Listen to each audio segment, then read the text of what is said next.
Hi everybody, welcome back to the channel, Carl's Creeker. Thank you very much for those of you who subscribed already, liked the previous videos that I put there, and thank you for the questions. We've had some comments for can I talk about mouth rot and fin rot, which is great stuff, and quite happily I'll share with you my own experiences. I would just like to add at this point quickly before I go into this next video then, I'm not qualified, I'm not a vet, I don't have any certification in medical practices for aquaculture, so this is purely from my own experiences, research, people I've met, etc. That said, I have had the one fish that's had mouth rot and still in the pond.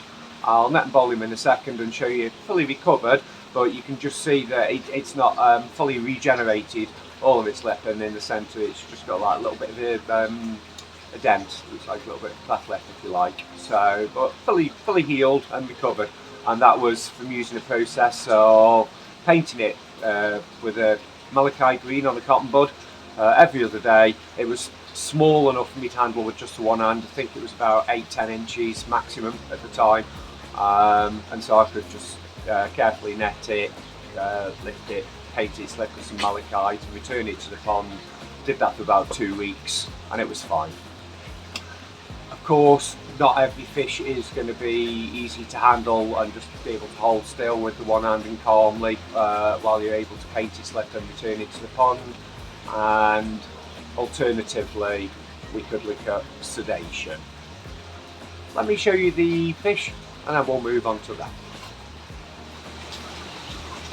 Okay, let's get ready.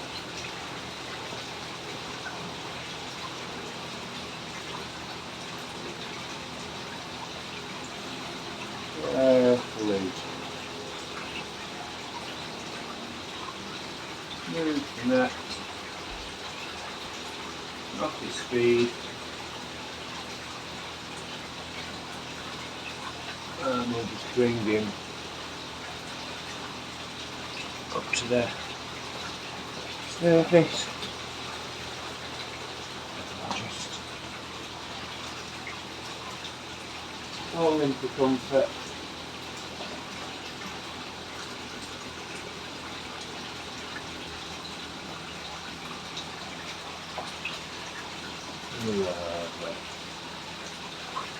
Now, this was considerably smaller when it did have mouth rot, and it was a lot easier to just handle with the one hand.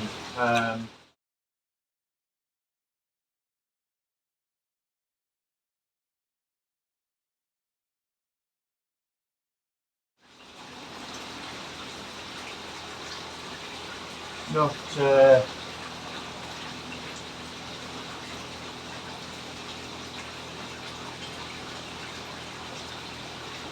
quite the look it used to be, but there you go.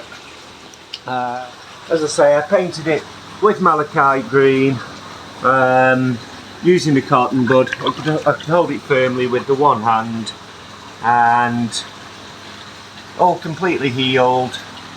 Didn't completely grow back the top lip, but it's a little bit short on its mouth there, just in the centre of the lip. I think you can just about make that out as it's moving around there. Okay. It's got full signs of healing then, so there was no problems. And it's just healed up nicely ever since.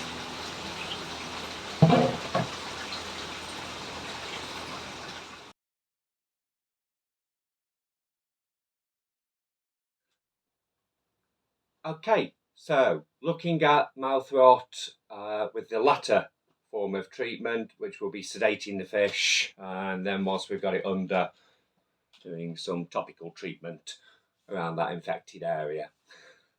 So now it's also an ideal time for me to show you a basic first aid kit and what I believe you should have on hand, readily available after got a kit consisting of sedation. I use Kusuri, now called Koi Sedate. That used to be Masuzai. I've got some hydrogen peroxide, large bottle of that ready to go for various uses, one of which we're going to explore with the mouth rot problem now that we're going to discuss. I've also got some topical sprays which are quick and easy to use. I've got a propolis spray made by Colombo. I've also got the antibac spray, again a Kusuri product, which is like an iodine based spray. On top of that, I do have iodine.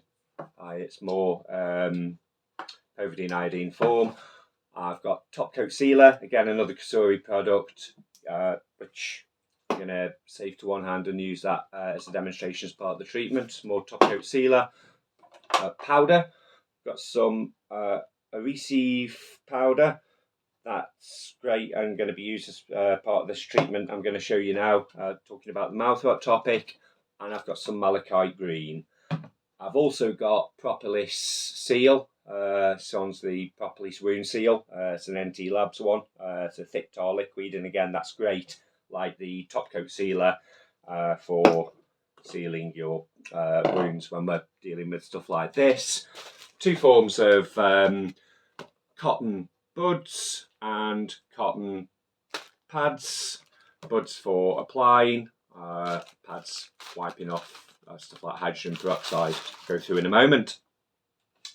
That's the basic first aid kit that I will have to hand. I've also got stuff like permanganate by The Solution, which I'd use for PP baths. Then I've also got potassium permanganate crystals, which I would use for doing a whole pond treatment, as well as potassium permanganate. That's again a Kusuri product. We've got here the Flucum, in case that's ever needed. The worms, which can be both skin and gill fluke. Gill fluke are the egg-laying ones. Then we've got the chloramine tea, or chloramine tea, however you pronounce that. We've got some Virkon aquatic tablets here. That's a disinfectant. Don't want to be having fish living in disinfectant water, so it's not a regular thing at all. But Virkon's great for introduction of new fish, follow up to a bacterial problem that you've had in the pond where you've got bad bacteria. This stuff certainly does knock it dead. It's non-descriptive.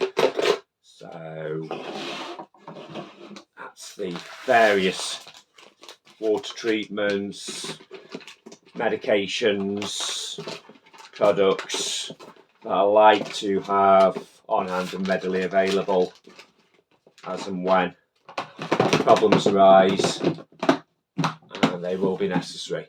Let's move on to the mouth rot treatment I want to show you today.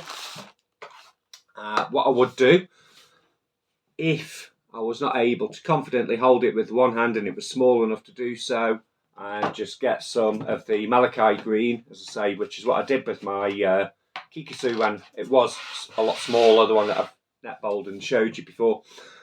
We're just applying malachite green on a cotton bud, holding the fish firmly and painting the top lip in the case of the fish I treated. And as you can see, if I just put some on the skin there, it just paints on quite very, very quickly.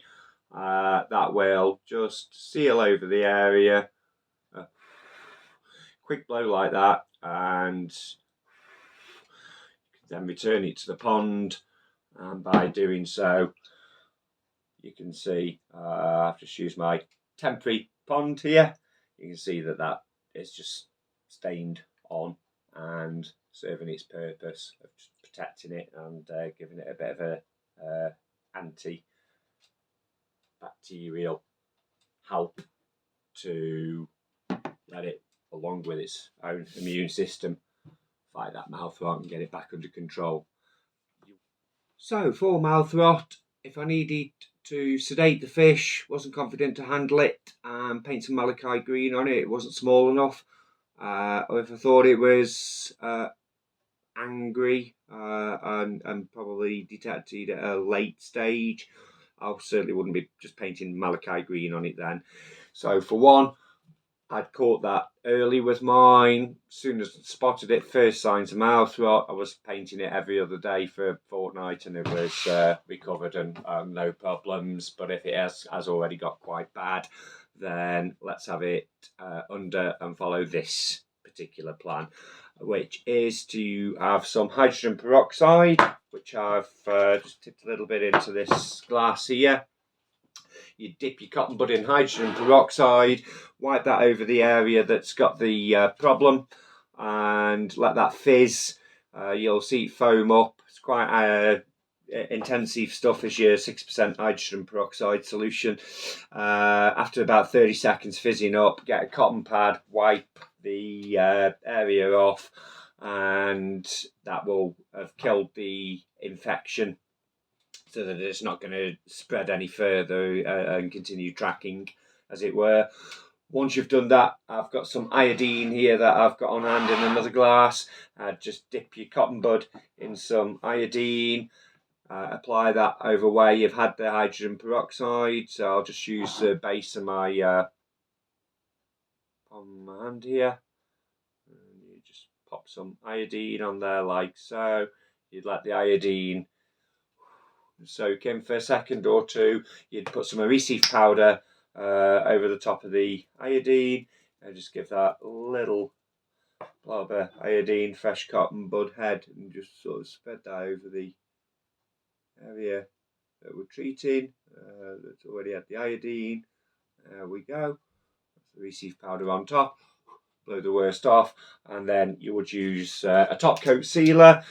So this is Kasuri top coat sealer. I'll just get a fresh cotton bud head, dip in some of this, and then just dab that drip on the top of the powder like so. And as you can see there, that just gives it that sort of really sticky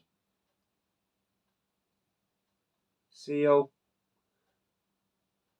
It dries relatively quickly as well. Low.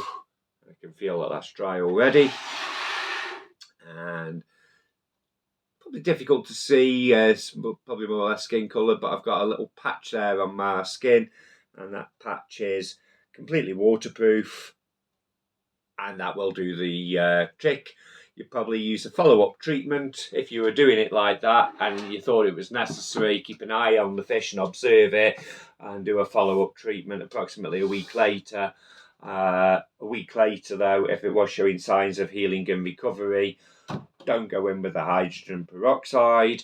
Just go in with the iodine powder and top coat, or you may even just want to apply some iodine and a top coat sealer directly on top of it. Okay, hope that's been of use for you and helpful. Please like, subscribe to the channel if you've not already. Take care, and I'll see you all soon.